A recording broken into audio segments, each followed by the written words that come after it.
morning glory. Say there, stop that yawning.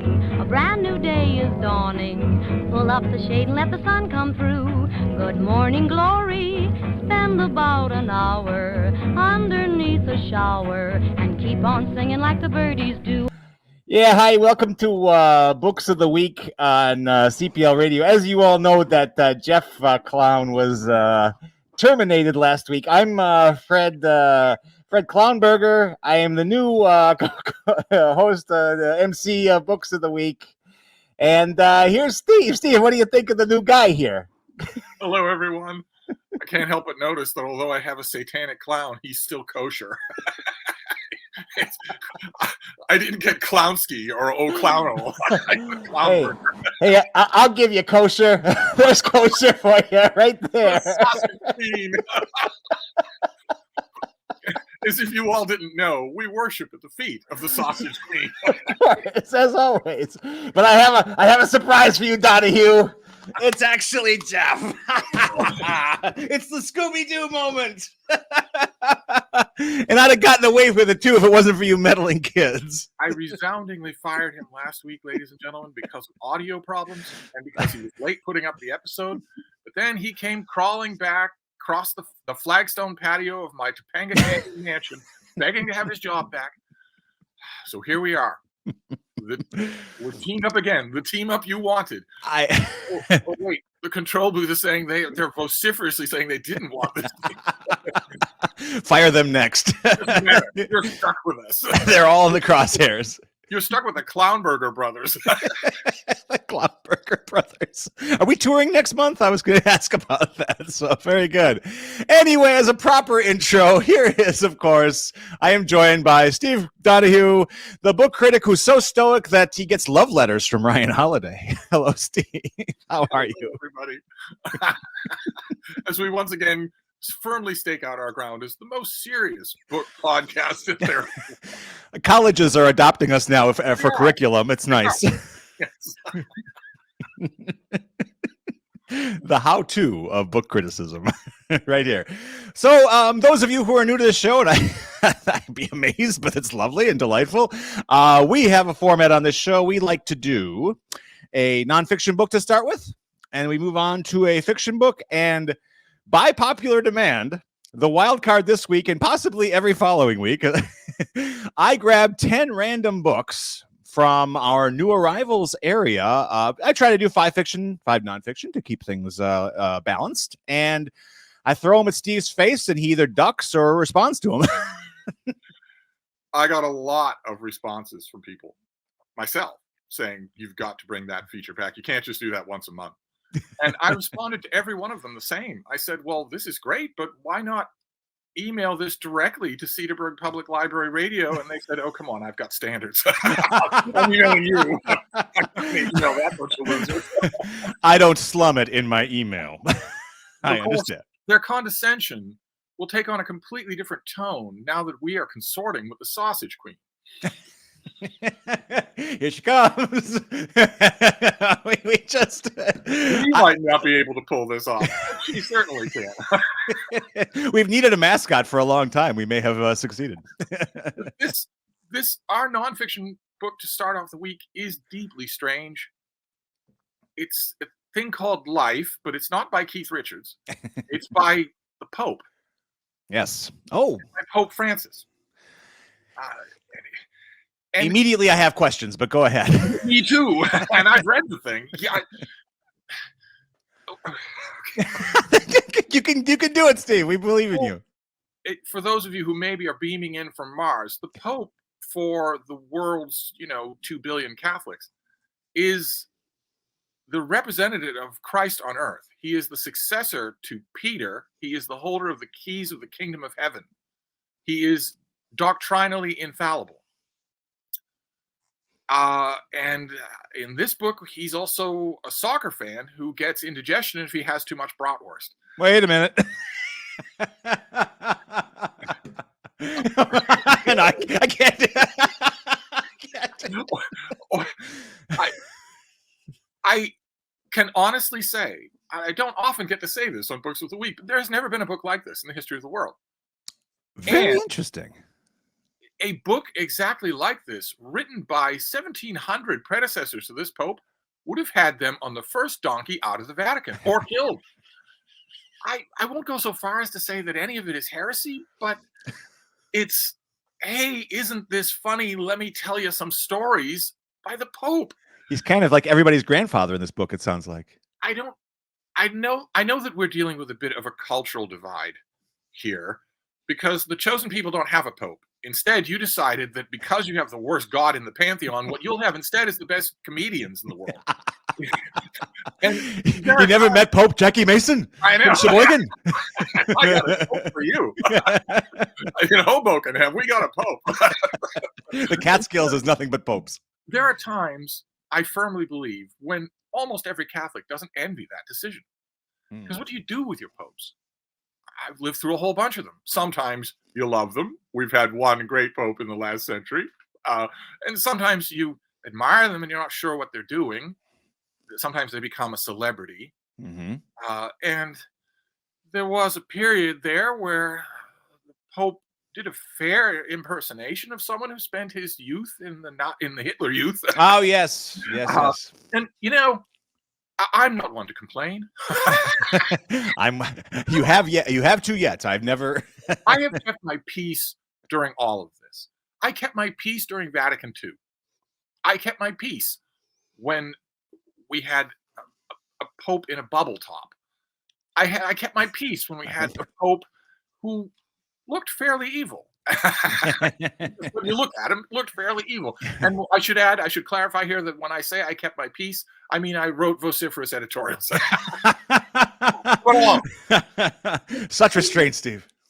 What am I supposed to do with this book? What am I supposed to do with a book where the Pope goes on and on about his favorite soccer team? Or, gee, where was I when the Berlin Wall fell? Or whatnot. None of this is doctrinal, so he's just another guy. Pope Francis seems like a very nice guy. He seems like a lovely fellow. Yeah. But so here's the main question I have. This is just burning. It's about to leap off my skull onto the screen here. Is there any Catholicism in this book? I'm just curious. No? No. An iota. This is an avuncular old guy just, here are some funny stories from my life. Wow. This is, no Pope has ever written a book like this. And I'm not saying that it was a bad reading experience. I don't know. I'm not 100% sure of my demographics. Are you thick on the ground with Catholics over there? Oh, we're doing well. No. They're amassed at the door here. I don't even know what to do here. They're going to want to read this book because the Pope wrote it. Sure. But Absolutely. I don't know what they're going to get from it. I don't know what I got from it at all. Right. These are interesting stories. Would I read them or care about them in any way if they weren't coming from the Pope? I don't think so. So it's like Lake Wobegon days, but like it's Vatican days or something. What is this? Exactly like it was Lake Vatican days. Yes, it was exactly what it felt like. Only coming from a figure that Catholics view as semi-divine. Wow. Who is the absolute ruler of his own state and his own church. Certainly. Follow-up question to the prior one then, and that's, can you sense that there was what the impetus was for writing and publishing this? I have a suspicion. I don't like entertaining that suspicion. It's books of the week, Steve. Let's go. Steve, we must honor the spirit of the Brat Queen. Every time she's mentioned. I always want to say, why can't my Deb dress like that? I might have been interested on any of our wedding nights if she dressed like that. That's hot. I do get an impression. I don't know that it's conscious, but this looks like a goodbye to the papacy. This looks like someone who is very intentionally, in fact, the length of time it takes to get a terrified underling to write a book. This looks like someone embracing his normal life. Okay. But if you're a pope, you don't get to have a normal life. You go to work in slippers, and when you want to impress somebody, you show them your Raphaels and Da Vinci's. That's what you've done on this show from day one, Steve. It felt like the number one. Well, we'll have to see what your patrons think when they borrow this thing. Do you have this book? It's inbound, definitely inbound. Yes. We'll have to see what they think of it, because this is another book, like we had one last week, that just confuses me. But when I read it, the number one emotion that I got coming off these pages was longing for that life. And if you'd read this, it was John Smith on the cover, you'd say, "Oh, so you don't like your job?" But his job is Pope. He's the Pope. So this book is basically a big sort of gone fishing sign to hang on the door.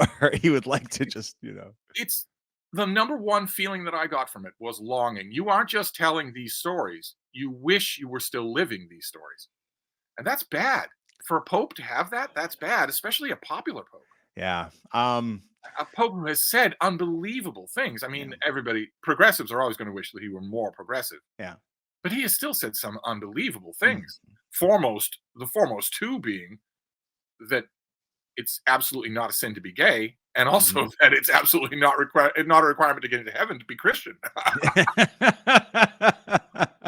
and every temple and synagogue in our area went, hooray! Exactly. When I heard him he made it. It was an off-the-cuff thing, although he has since codified it. Yeah. When I heard that, I thought, what about all those perfectly good crusades we led against the chosen people? We killed all those people for nothing?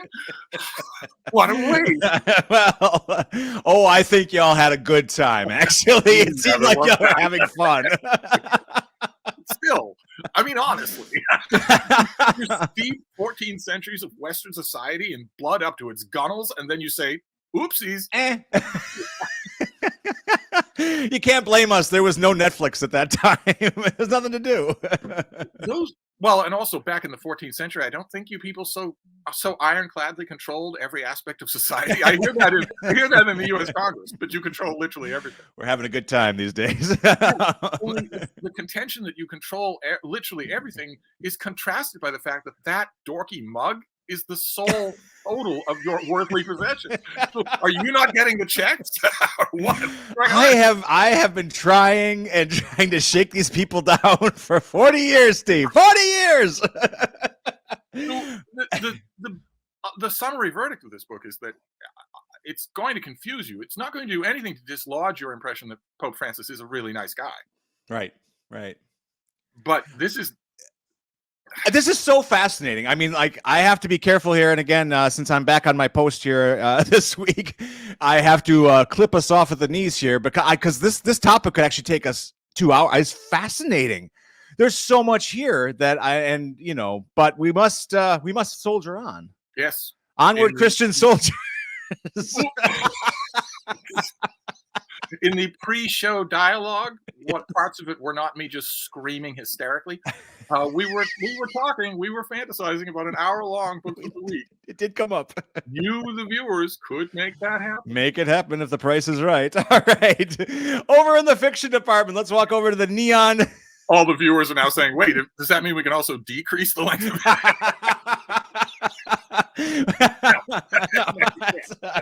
if the price is right. But anyway, any power, we'll both be on the first donkey out of the Vatican. we may anyway.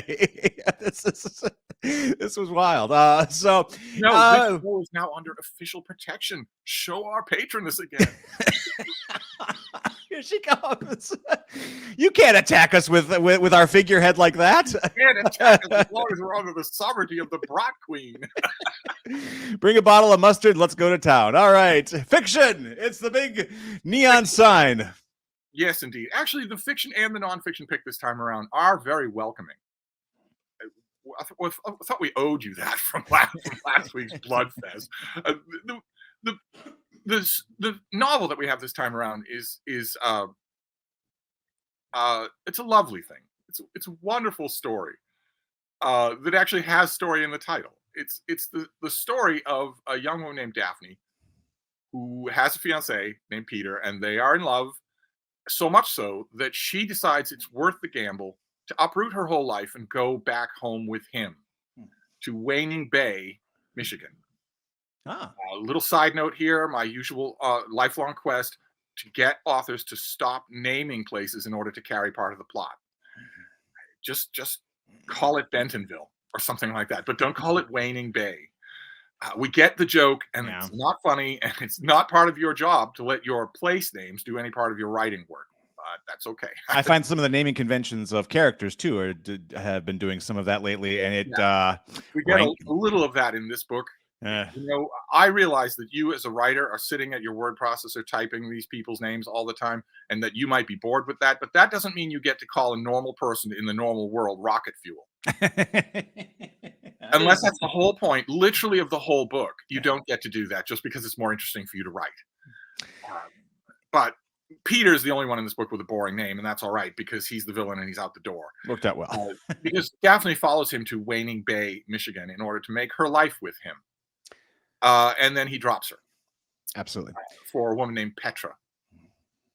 And they seem to be deliriously in love, and suddenly Daphne is nowhere. What do you do? I have a job. I have people are all around me that I don't know. I have roommates that I don't know. I have a place in Michigan that I don't know. I'm a stranger now, and the whole thing that brought me here is worthless. And she starts to confess these grousings to Miles, who is a friend of Peter's and also the ex of Petra. So they have both been done wrong. Ah, very nice. And at first, that just makes a friendly bond between them. And then they decide, in the tradition of all romance novels, they decide, why not tease and twist everybody's knickers by pretending there's something between us? Sure. And you'll never guess what. All right. It develops between them. And it is wonderful. I know that all sounds trite, because on one level of the raw plotting, it is trite. Yeah. But we don't come to novelists to reinvent the wheel. No. There is no plot that is not trite. Yeah. It's all a question of execution, and this is done with such wonderful heart. Actually, this book was my first exposure to this author. I gather from what I've read since. Yeah. She's a huge hit. We're talking Emily Henry here, too, by the way. You jumped right into the plot. The title, right. Is Emily Henry a big name at the library? Is she popular? I had to buy so many damn copies really? Of which one? Happy Place last summer. The bulk of the library budget may have gone to Emily Henry. It was huge around here. I can see why. I can see why. There are some concessions to. There's an element of contemporary fiction. How to put it in a nuanced New York Times way. Do we do that? There's an element of contemporary fiction that is so effing stupid. It's just so stupid. Characters talking carpet bomb F-bombs. Characters acting like idiots, walking into walls, doing ridiculous things. Characters just acting like sitcom people, which you can't do in a book. You can't do that in a novel. You can do it in a sitcom because it's 20 minutes with commercials. Right. And it's completely artificial. I suspect most of these contemporary fiction writers, though, were not raised on literature. They were raised on television. Boy, oh boy. You don't often have much to contribute to this conversation. But when you do. Not one. It must be through the good grace of the Thank you. Yes.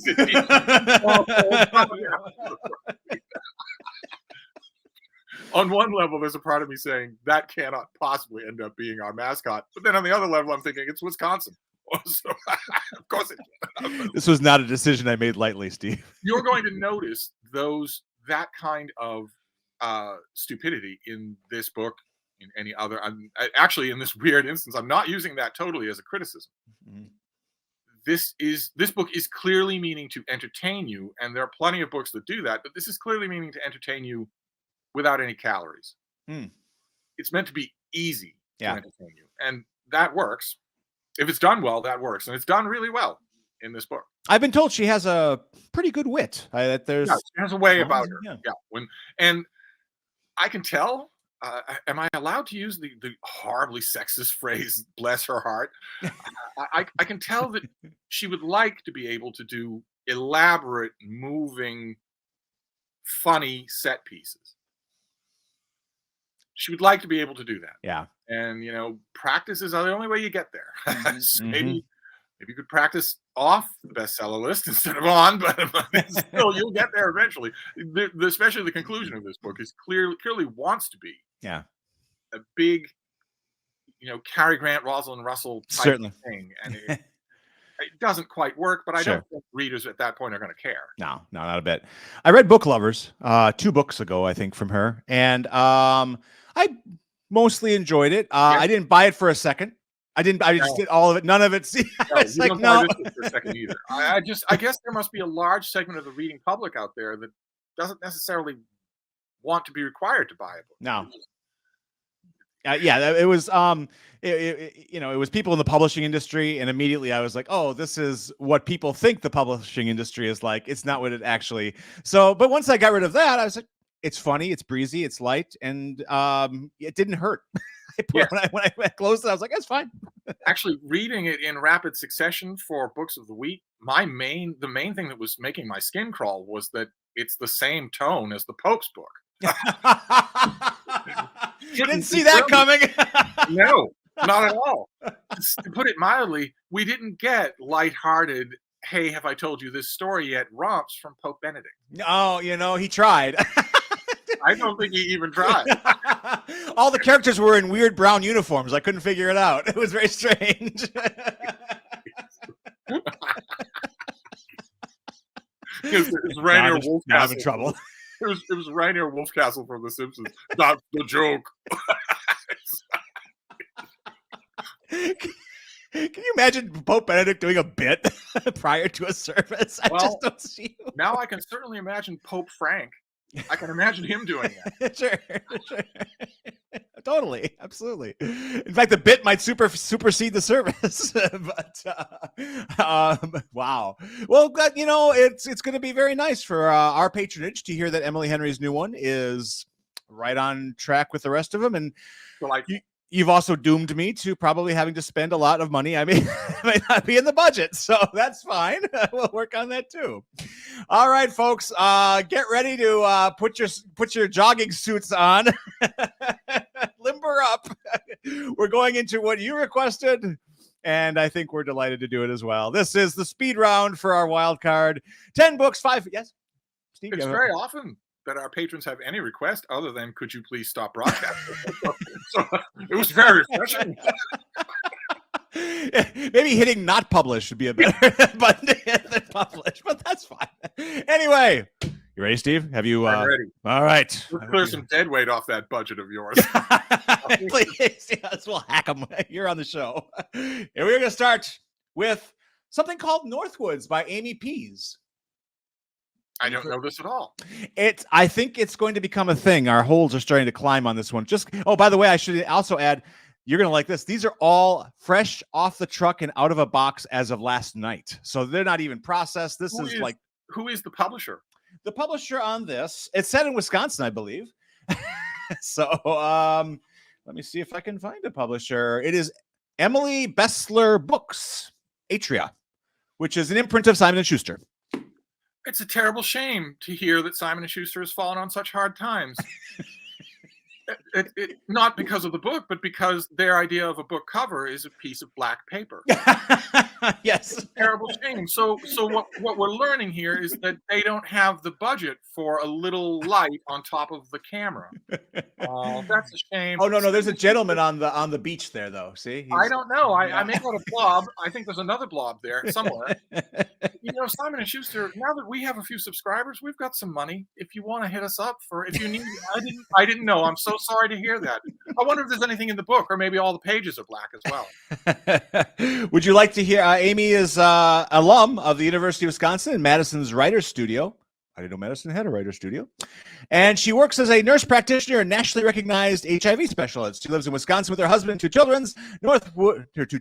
Children's, yes. Northwoods is her first novel, and she looks something like that. Oh, this is her debut. It is indeed. Oh, very nice. It's dropped on your radar, so maybe next week, feel free to follow up, and we'll have it. It's a skinny little thing. You'll have it knocked out in about 13 minutes, so it's fine. So, Steve, of course, I had to grab off the pile because my rabbi who bar mitzvahed me from heaven above said, Jeffrey, you should be a Jew. You read this? I have, and it's heartfelt, It's really well written, but we don't want to darken your week on Books of the Week here. We're perfectly happy to rip each other's guts out, but we don't want to darken your week. But you're going to know the but here as much as I am. There is a subject unfolding every day in the international news that is, for good or ill, rightly or wrongly, intimately connected with being a Jew in the world today. There's no way around that. There's That's just true. no way around it. I read the book and I thought, I cannot stop thinking about this. I can't get that subject out of. I can't get bulldozed hospitals out of my mind. I feel terrible for Noah Feldman. That is unfair. That is the same thing as that's equating a right-wing government with an ethnic group, and that's not fair. Nevertheless, it is both sides of the coin. Yeah. Israel is right now, at the moment that we're filming this, slaughtering the civilians of Gaza by the bushel, by the tens of thousands, slaughtering women and children with no signs of stopping and with no real pressure from the international community. That is, they were subjected to a horrible, horrible attack on October 7th. And in response, they are committing one of the largest war crimes in our living memory. It seems a little disproportionate. They don't cancel each other out. No. If you're able to say the one, that dead babies on October 7th is bad, you have to be able to say the other. And the other is nothing like it in proportion. Nothing even close. Yeah. Now, as long as that's unfolding, and that event has led to massive amounts of anti-Semitism spiking all over the world. Yep, absolutely. So there is no, I guess my short, quick 10-second response to this book is that there's no way for it to appear right now and be judged on its own terms. Yeah. I can't do it. I doubt that anyone else can. Absolutely. Sorry, Noah Feldman. Timing is everything, my friend. He clearly has the best of intentions. He is clearly a sensitive, good author. Yeah. And of course, what the government of Israel is doing in Gaza is not just a transportation of what it means to be a Jew today. Of course it's not. But to me, they are inextricably linked. And yet it is. Now it is. It didn't, I could not think of it. Yeah. I could not get that out of my mind. Well, we still make really good gefilte fish. But there's another recent book. There's another new release called, I think, something like Judaism is Love. Same thing. Just could not do it. Yeah. I just could not do it. Well, we'll see what your patrons think. I'm jumping into it soon, and I'm on the list, so we'll see how it goes. Let's go to another another one that's should be fascinating. Martha Brockenbrough, Future Tense, all about AI. It is how we made artificial intelligence and how it will change everything. Yeah, and I thought it'd be fascinating to discuss here. I haven't read this book. Okay, read this year alone has had a bumper crop on books about AI, and I imagine that's just the beginning of things to come. Right. I haven't read this one, but they fall into two camps. They're either a serious study of AI, in which case they don't sell, or they're an unserious study of AI, in which case they do. Yeah. And the unserious studies of AI will fall into one category only, and that is scaremongering. Are you attempting to scare your readers? Tough to say. This one, it says they will explore AI's effects on education, healthcare, work, politics, et cetera, et cetera. It's essential reading for everyone who wants to understand how artificial intelligence got here, how we can expect it to change the world, and how we might have some say in the matter. So it seems to be kind of right down the middle there, We can hope. We need more books like that. Absolutely. So, although I should point out here to all of you who have emailed asking, in fact, praying that this show switch to all AI. No. You met the AI version a little while ago. We're going to move on to a rather interestingly named author named Simon Schuster. And this is The Showman. And this is very interesting. Very topical and timely as well. Any exposure to this? And timely. I wonder, I read it and I felt like the author had an axe to grind. Okay. I'm not totally objecting to that when I read a biography, of course. Especially a biography of a person who's still alive, sure. I tend to shy away from biographies of people who are still alive unless they are ersatz members of the royal family. We have we're problem going to do a with return to that. that book. You know we are. When it comes out in paperback, we're going to have to return to that book. Spare Redux. But Zelensky is not only a figure who's still alive, he's also leading a nation that's being invaded. Yeah. He's an incredibly controversial figure. A figure of contempt by a lot of people on the left-leaning European politics before the war, who's saying, you elected an actor, stand-up comedian. He's an opportunist. He's not serious. And that opinion is still split. There are still people who will say, I'm totally against Russia's freewheeling, simple land invasion of your country. That's what it is. But I also don't think you're serious. I think you're just an opportunist. The wearing of fatigues all the time. Right. They're especially zing him for that. Yeah. But no one in the last 5 years has seen him in a suit. Sure. Even though he's president of the country. I have to say, I got the impression that this author was trying to get in some of those zingers, but so far, the more I read about Zelensky, the more impressed I am by him. Yeah. And also, all those people who carp on him for being an opportunist, I also want to point out that sometimes emergencies do elevate people. I was just going to say, I think we're seeing something called character change here, possibly. Sometimes you are brought into awareness of the fact that you can be a bigger person. Yeah. That does happen. That is real. And it's a wonderful thing to experience and witness in some ways. It's just like you'd know. I watch it every week on this show. He starts one place, and by the time we're done, I'm like, Steve. Yes, sometimes a crisis happens to you, and you find out what you're made of. And for Jeff, Books of the Week is that crisis. Yes, exactly. Need I say more? There is a bright side to our labors, right? Perhaps you should flash her up on the screen again. This is really, honestly, I mean, what's great, Steve? We now have characters on this show. We've got Clownburg and the Hot Dog Queen. We're doing great. The casting. Well, as long as we keep telling ourselves that. Hey, let's move on to a very important topic: the pursuit of happiness. Yes. Jeffrey Rosen. This is a serious book. Yeah? Yeah. Jeffrey Rosen, just for our viewers, is always worth paying attention to. Always worth reading him. And this book grapples basically with what it is to be an American. What are you expecting from your civic life? It's eloquent. It's extremely intelligent, as all of his books are. Sure. It's a little bit odd to read it now.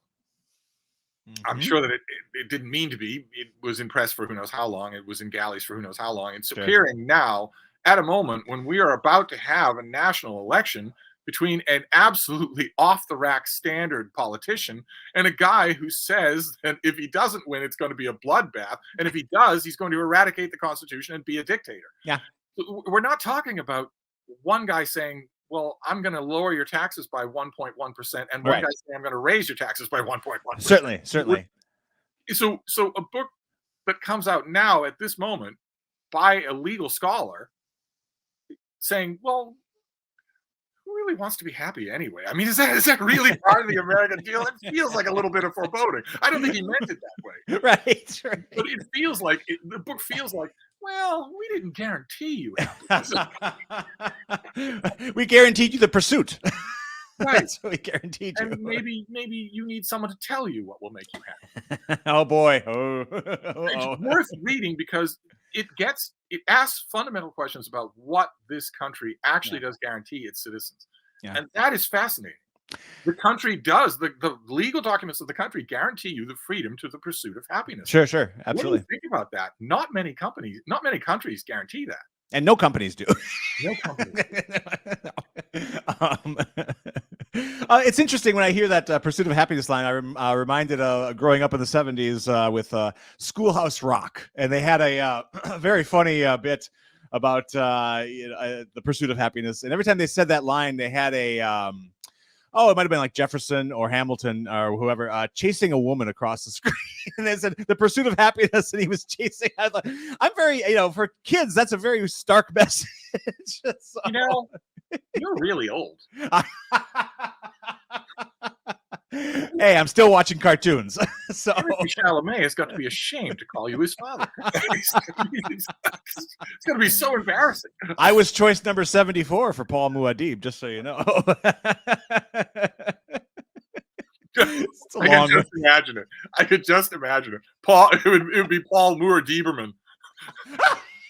You want me to ride that thing? It looks like a worm. Oh, it is a worm? my version of the voice is, "Oi, don't do it. Don't hit.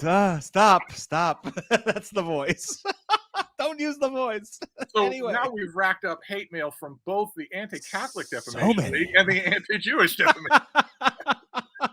I guess we're going to be buying an extra post office box this week Yeah. next to ours. You all keep in mind the same thing as the Constitution. We say the same thing. We never guaranteed you happiness. No.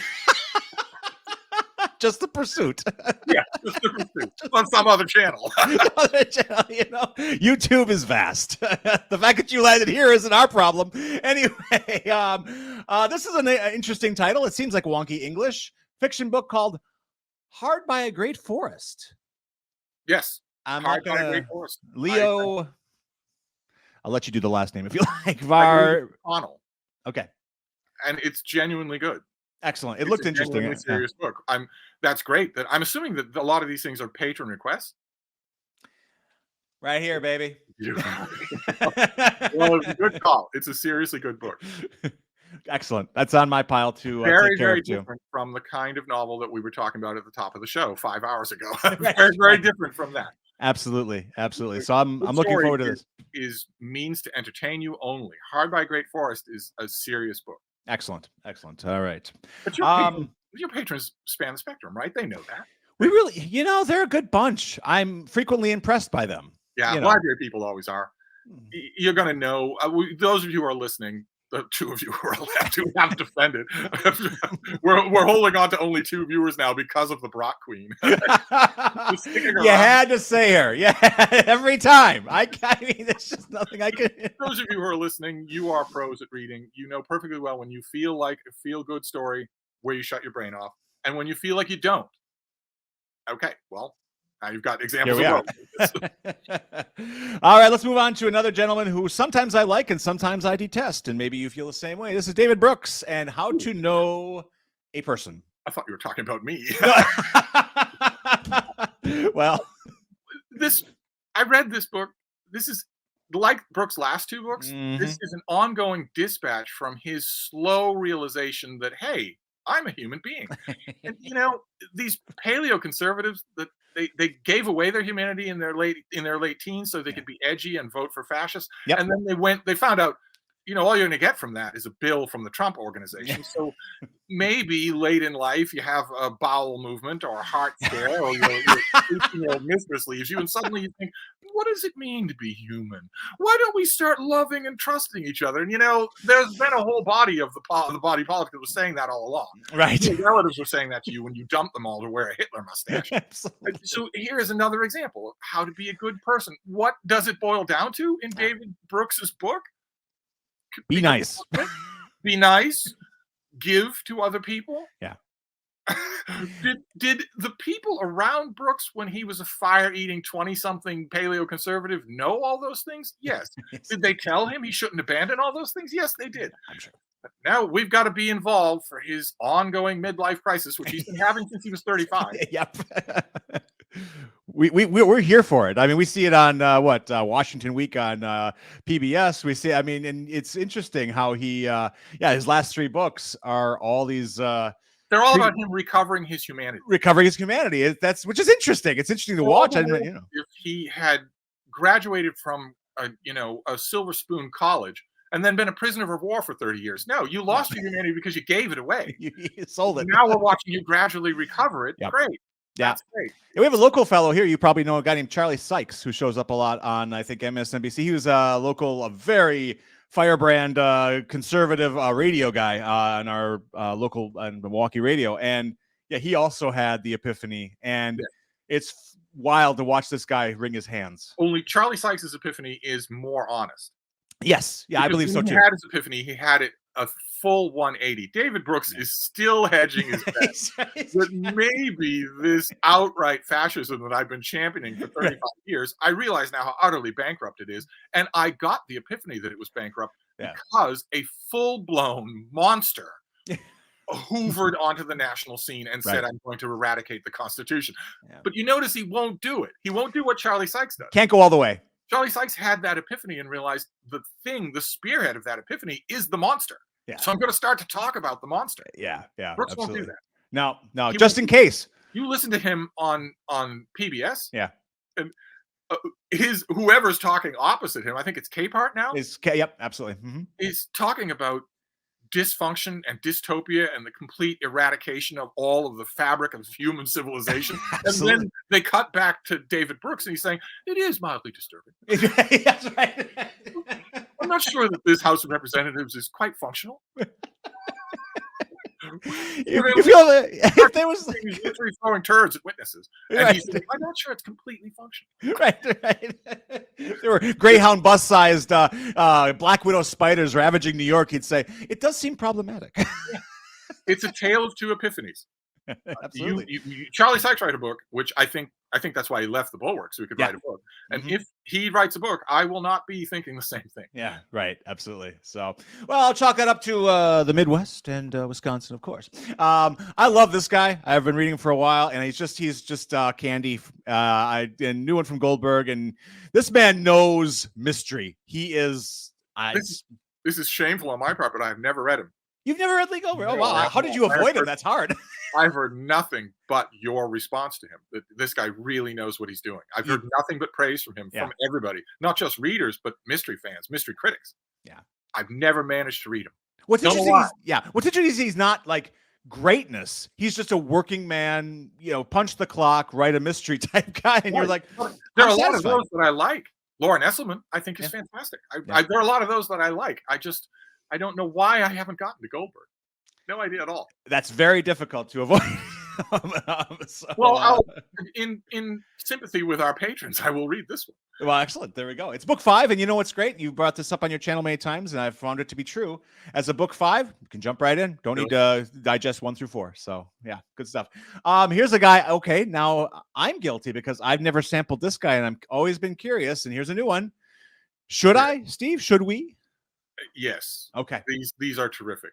These are absolutely terrific books. They are gigantically atmospheric. They're out in the wilds of the world of America. Most Americans live in cities, and most Americans do not know what that world is like. The gigantic forests, the gigantic plains, the huge openness of the country. Yeah. Most of them don't know what it's like. Absolutely. And you get a real atmosphere for that here because we have a heroic guy that's as big as Joe Pickett. Habits. And in this book, there are twin menaces. One of them is savage and human, and one of them is savage and a grizzly bear. Hence the title. I think he's got on the cover there, a little friend. And those scenes are done really well. This is it's a little bit odd in the year, give or take, between the publication of that book forward and backwards. There were 2 books that came out where the killer, at least for one of his victims, was trying to disguise the death of the victim as a bear mauling. Okay, very good. It's a great gimmick, but it's a little bit lazy on the part of the author because bear mauling victims are by law autopsied. Right. And bears don't use snub-nose 38 revolvers. Yet. So your crime is always going to be uncovered, is what I'm saying. Yeah. I'm waiting for a thriller to come along where the bad guy takes the person into a place where they will be mauled by a bear. Sure. And leaves them there. So it is just the bear. But of course, grizzly bears are 1-ton engines of pure destruction and homicidal rage. So you couldn't be sure you would live through that. Right. Some wild cards in that plot, which is interesting because you invited me out to your cabin last week, and I was curious. I invited you out, and oddly enough, I was arranging time with the Brat Queen. Hey, she's mine, Donahue. Hands off. I'm sure she gives off quite the alluring aroma. Depends on the hour of the day. Early in the day, yes. We're going to wrap it up here with a big one. This is another author I don't think I've read, but man, do people love her around here. It's The Hunter, Tana French. Boy, do people love her. They do. She's incredibly popular. I've known that all along. She did a series, very popular series. This book is doing really, really well. Critics are taking it really seriously. I read it. I took it really seriously. But when she was writing her famous series, and everyone was telling me, these things are incredible, you got to read these books, I did read them, and I didn't get it. I just didn't get the wavelength she was on. I knew that it was good. I knew that it was well done, but I didn't get the wavelength at all. And I thought, this book, surely I will, and I didn't. Interesting. I don't know why. I can certainly praise it. It is extremely well done, but that thing that happens, that kind of tuning fork vibration that you get when you get an author, Absolutely. I just don't have that. I don't have that with this author. And if I'm not going to get it with this book, I don't think I'm ever going to get it. Yeah. That's the way of it. I'm still waiting for that tuning fork vibration with you. Well, if you keep inviting me out to meet your pet grizzly bear, we may have some issues with that tuning fork. So there we go. That's the 10. Now, what's interesting is that we broke all our rules. This is probably going to be about a 45-minute episode when it's all said and done. But I have a feeling, because this was so much fun to do, and these bookish conversations, just as Steve has mentioned in the past, take a life of their own. And we're just, we're just vessels. So great fun once again here on Books of the Week.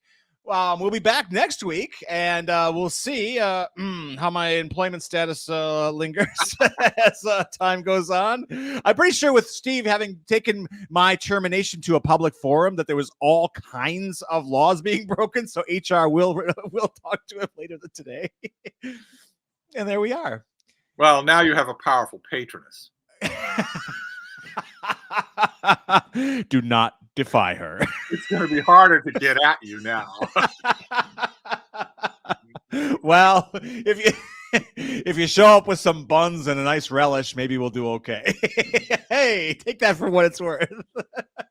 Thanks, everybody. Books of the Week here on CPL Radio. And best of all, we are brought to you by the amazing, wonderful work of the Friends of the Cedarburg Public Library. Yes, Steve, what do you have there?